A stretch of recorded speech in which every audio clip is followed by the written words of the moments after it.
This was drawn in 1984. Whoopi was making her debut on Broadway in a one-woman show.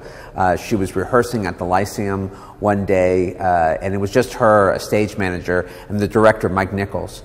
And she's on stage and she's doing a bit, and she looks out into the house and she thinks to herself, I can't believe it, the drugs are still in my system, because there's Santa Claus.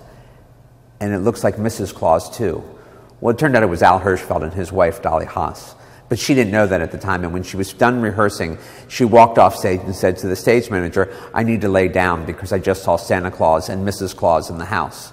And the stage manager didn't know what she was talking about, looked out from behind the curtain and said, that's not Santa Claus, that's Al Hirschfeld.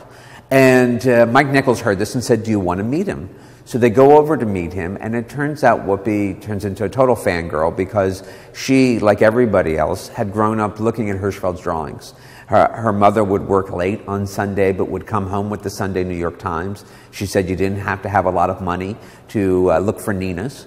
And they would spend their time looking at his drawings and looking for Nina's. And she's telling this to Al, and she says, but you know, sometimes I couldn't find all of them, and it made me feel slow, and it hurt.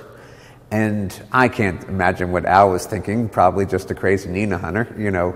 But they parted ways. It was nice to meet each other. And a few weeks later, Al's drawing comes out in the Times. It was on the front page of the Arts and Leisure section, and there were 40 Ninas in it.